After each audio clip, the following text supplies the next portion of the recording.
Bonjour, je suis Yair du blog Art de la Permaculture et dans cette vidéo, je voudrais vous expliquer comment j'ai des poireaux dans le jardin mais sans aucun travail. A tout de suite.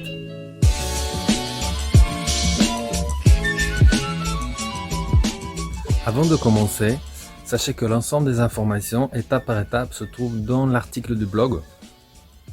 Je mets le lien dans la description, vous pouvez y aller, le voir après tranquillement. Et si vous appréciez le contenu de cette vidéo, pensez à partager, liker. Vous pouvez aussi vous abonner à la chaîne. Donc si vous voulez être averti lorsque je poste une nouvelle vidéo, appuyez sur la cloche également. Alors il s'agit de faire appel aux ancêtres des poireaux. Donc c'est des poireaux sauvages comme le poireau perpétuel et le poireau de vigne. Dans cette vidéo, je ne fais pas de distinction entre les deux. Ils ressemblent très bien l'un à l'autre. Mais que ce soit l'un ou l'autre, c'est le même principe, c'est la même méthode. Le résultat est similaire, donc je ne fais pas de distinction. Alors les poireaux sauvages sont bien plus petits que les poireaux qu'on connaît, qu'on cultive. Mais ils ont un goût vraiment délicieux. Alors ces variétés-là que j'ai citées, elles se trouvent en France, différentes régions, se trouvent dans différentes régions dans le sud d'Europe et aussi dans d'autres régions du monde. Voilà, en fonction du climat, vous allez trouver ou pas ces poireaux à l'état sauvage. Alors c'est parce qu'ils sont sauvages que ça marche aussi bien. Ce sont des plantes sauvages, ils sont très peu exigeants. Donc, la terre ne doit pas être forcément très bonne. Ils peuvent se débrouiller très bien. 2, peu d'arrosage ou pas du tout. Dans mon cas, moi je n'arrose pas du tout parce qu'ils sont adaptés au climat. Et dernièrement, pas besoin de les s'aimer et replanter chaque année, car en fait ces poireaux ont des bulbilles auprès de leurs racines. Et si vous en laissez au moins une partie, l'année suivante ils vont repousser à partir de ces bulbilles.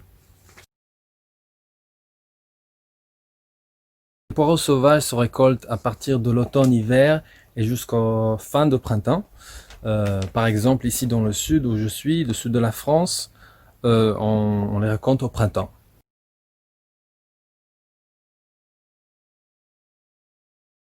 Donc si l'idée c'est de les inviter au jardin, il va falloir les identifier. Et ça, on va voir tout de suite à quoi ils ressemblent. Et deuxièmement, il faut pouvoir les trouver.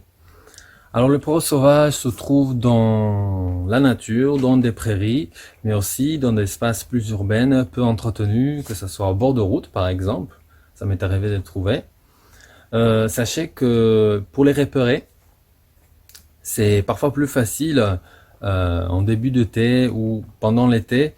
On les voit à un stade où il fleurit. Donc au sommet d'une longue tige, vous voyez une fleur violette qui rappelle un peu les fleurs des autres plantes de cette même famille, comme le ciboulette ou l'ail, l'oignon, etc.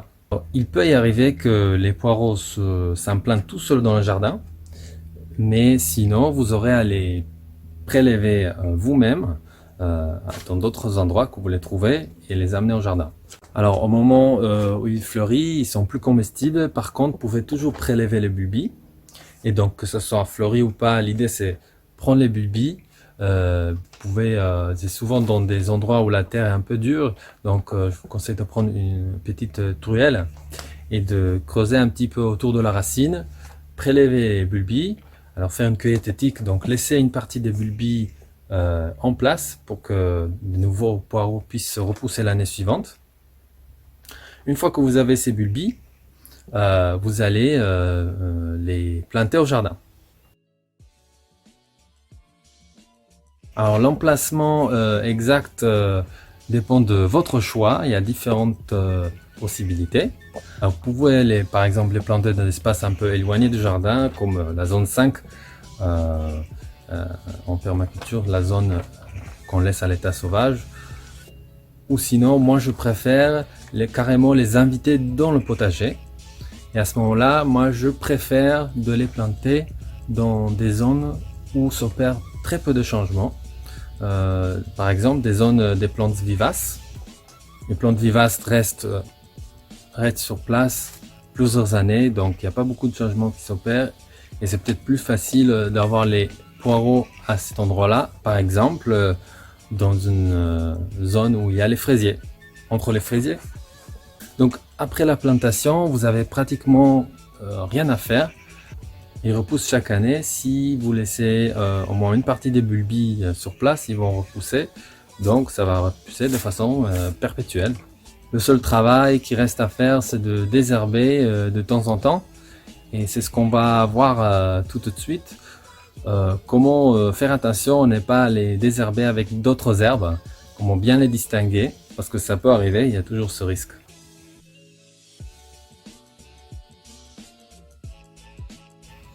Et voilà, je suis en train de faire de désherbage à côté des fraisiers. Et puis d'autres choses, la sauge, les fleurs, les soucis.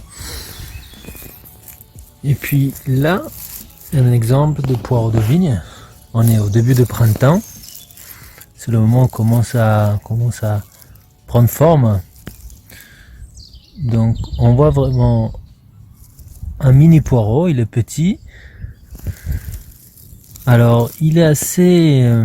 il peut de loin se ressembler, pour ceux qui n'ont pas l'habitude, à la folle avoine, qui est une autre herbe. Donc ça, c'est le poireau des vignes.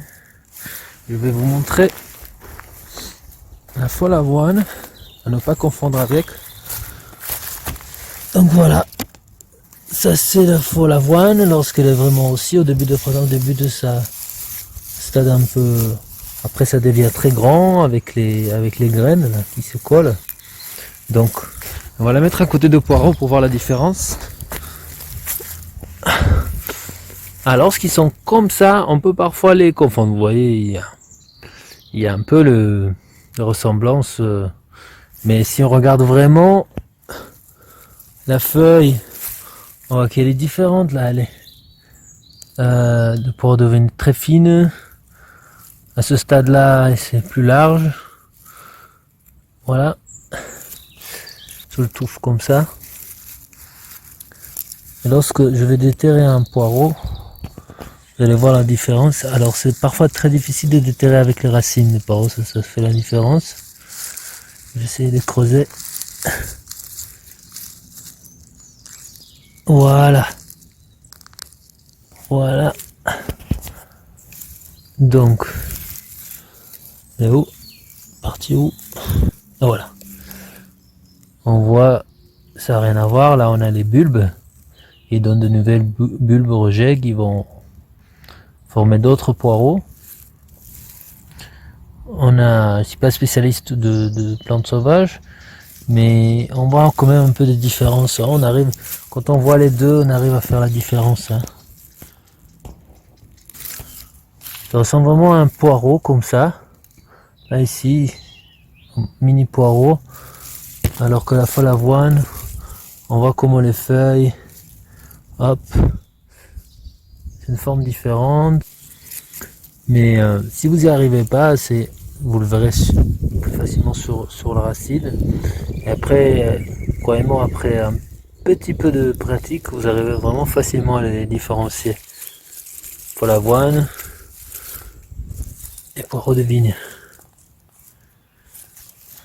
Alors ce que je n'ai pas encore mentionné, c'est que l'un des indicateurs importants pour pouvoir identifier la plante, au moins pour la première fois, c'est de prendre une feuille, une tige ou une feuille, frotter entre les mains, et puis quand vous le sentez, vous avez une belle arôme d'ail. Alors quelques remarques. La première remarque, c'est que les poireaux sauvages ne sont pas aussi productifs que les poireaux qu'on cultive habituellement. Par contre, ils ont un goût phénoménal. Deuxième remarque, c'est que je ne suis pas sûr qu'ils se conservent aussi bien que le poireau classique. À vérifier. Donc dans mon cas, je cultive à la fois les poireaux classiques et les poireaux sauvages.